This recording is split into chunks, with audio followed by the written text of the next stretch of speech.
What are women looking for in a man? That's what we're going to talk about in this video. So there was this man in the U.S. who God decided was a really good man and was doing really well and wanted to bless him. So he contacted the man and said, "Man, I'd like to bless you with something. I'd like to give you a gift. You can choose anything you want."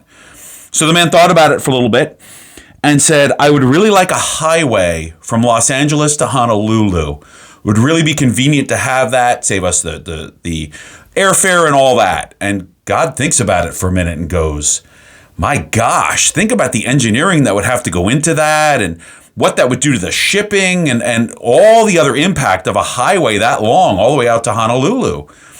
God said, "I know I told you you can have anything that you want, but I need you to pick something else." So the man thinks for a minute, looks back up to God and says, "All right, I want to understand everything there is to know about women. I want to know how they think. I want to know why they feel the way they do. I just really want to understand women." So God pauses for a second and says, "Would you like 2 or 4 lanes on that highway?" Please like, subscribe, share, and comment. I'd really appreciate that. I'm not going to claim that I know everything there is to know about women. I am not going to claim that I am the expert on anything, but I'm going to give you my top 10 traits that women are looking for in men. And this comes from my wife of 28 years, my daughter, paying attention, reading, understanding, and just listening to what women are saying, what they're looking for in a man. And again, not a comprehensive list, not going to hit everything. So if there's anything you would like me to hit or things that you think I missed, please comment. And I read all those comments. I think number 1 that women are looking for in a man is confidence. They are looking for a man who can stand up, isn't afraid to approach them, is not afraid to take the lead, is confident enough in his own abilities and skills and personality that he is confident in what he does, right? Will ask you out face to face, will address things as they need to be addressed and will not cower from them. And obviously there's a difference though between confidence and cockiness. We know people who are cocky, have got an arrogance, very brash, very bold in a kind of a negative way. And that's a turnoff where it's this arrogance that's out there. So confident, but not arrogant or cocky. Number 2, and I know this firsthand, I learned this very well within my own marriage, is a sense of humor. Women want men to have a sense of humor. They want to be able to laugh. They want to be able to have fun. They want to be able to joke. And I even know in my case, there were times that Karen didn't really feel like laughing, but I could see through the situation a little bit and I can get her to laugh a little bit because it breaks the tension in things. And again, an appropriate sense of humor, a sense of humor that treats people well. Obviously, I mean, my own sense of humor, I bust on people all the time. I pick on them, but I mean no harm by it. And there's times I've crossed the line. I get it. We all can. But we're willing to make light of things. We're willing to have fun with it. And I think really importantly too is, I know for me, and I know this is important for so many others, is that I take what I do very seriously, my job very seriously, and those tasks very seriously, but I don't take myself very seriously. And I think it takes a big man to be able to laugh at yourself to understand what's good and what's not. So I think a sense of humor is key. Number 3 is all kind of the same thing. There's 3 different terms we can use, so I'll use all 3 terms. Honor, trust, and being responsible, right? Do you have honor? Do you stand up for what you believe? Are you trustworthy?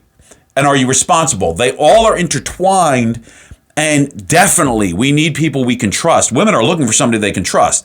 They're looking for somebody who has honor and somebody who takes responsibility for their own actions. Because if it's the opposite of those things, you lose trust or you don't have honor or you're not responsible, it's really hard to bounce back from those things. If that tends to be your perspective, or that tends to be what you do, is you don't have a lot of honor, you don't have a lot of trust, and you don't take responsibility, it's gonna be hard to earn that back. Number 4, you have a really good work ethic and you're driven in the right way. You take your job seriously. You work hard.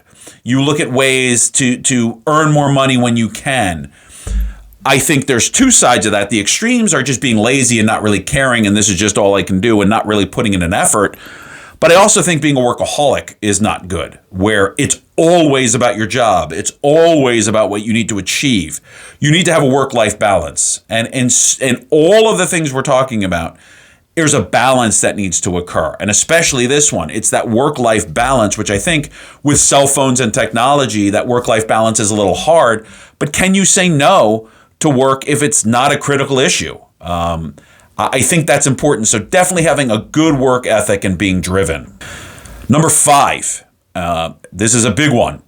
Being emotionally available. Now, what does that mean?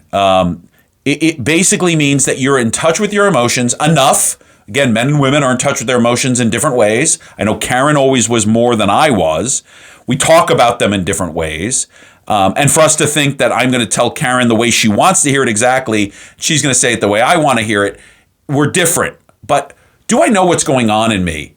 Do I have my emotions under control, and are my emotions serving me, not me serving my emotions, right? Am I emotionless? Is that, or am I overly emotional? So women want somebody they can connect with emotionally and not freak out over everything and not be indifferent to everything, and also be able to talk about it a little bit. Again, not to the same degree, but at least have some awareness of what's going on with your emotions. Respectful. Respect is a big one. Respectful of her and respectful of others. But also, you can push respect a little bit too far, especially as we're thinking about relationships where, your world doesn't revolve around her, where you're not just in that kind of zone. So yes, you respect her, you respect others, you treat others with respect. You see how they treat others. If you go out to a movie or you go to a restaurant, how are they treating the people that are helping them? I think that's really big, because I think I've seen where people don't treat others well, and then they expect to be able to get a date, or they expect to be able to be dating somebody, and it doesn't track. It doesn't work. So respect is huge. Number 7, is there a depth to us? What I mean by that is there more going on than just what you see at the surface? For us guys, we're fine being on the surface. We're fine going out and spending the day and not talking about anything deep and just having a good time together. That works too in a dating relationship with men and women, but they're looking for more depth. Depth also could be, is your world just up here about video games or books or movies or sports, and there's nothing else that kind of gets through that? So it kind of ties to being emotionally available, but that there's more to it. You've got more that you're looking to do, that there's more to you.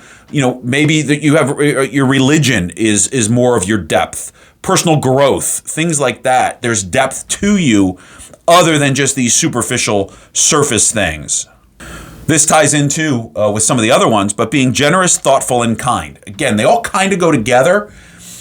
Is he generous? Is he a generous man? Do you use your resources well? Are you thoughtful? Do you think of others and put others before you at times? And are you kind to others? Kind of along the lines with respect. Do you treat others with kindness? I know one of the things that I've gotten really good at is gift giving. I love to give gifts. I love to spend what I can on gifts, and I love to think through what people are going to want for their gifts. And I've been called a thoughtful gift giver because I'm paying attention to what other people like and what they want, what they will even vocalize that they wouldn't buy for themselves.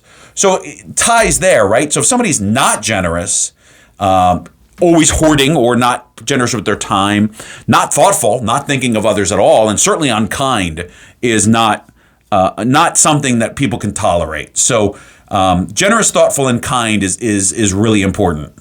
Number 9 is being supportive, that he's there for you and that he will fight for you. But he's not a doormat.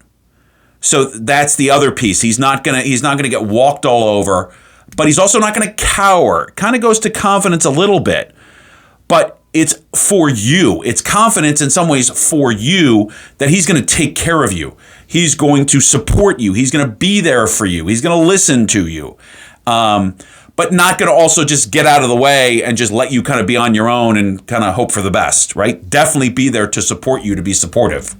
As the final one, number 10, does he take initiative? Is he a leader when it comes in your relationship with other relationships? Does he just kind of hang back and kind of let whatever happen?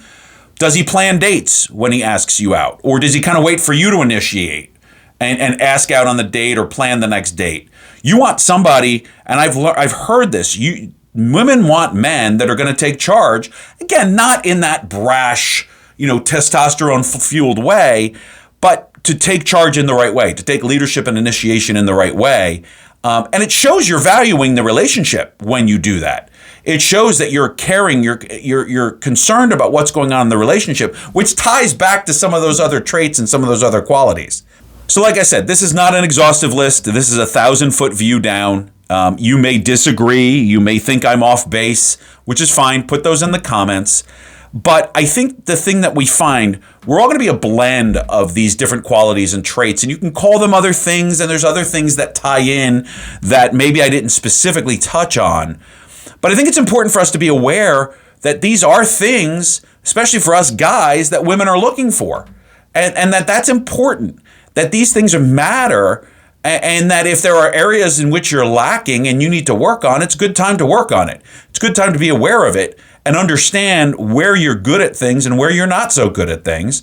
That's okay. That makes us a better man, and that's what we want to do. We want to be a better man so that we can be better for the women that we're out there trying to be in a relationship with, supporting, married to, that we can really be there as to serve. That's what men are designed to do, not be a servant in, kind of this degrading thing, but to give and to serve and to honor. That's what we do. So are there areas you can be better? I'm sure there are. There's areas we all can be better. And I think there's a good opportunity to take a look at that. And if you can, ask some of the women in your life what they're looking for and see how off base I was. So if you can, like, subscribe, share, and comment, and please take a look at my other videos.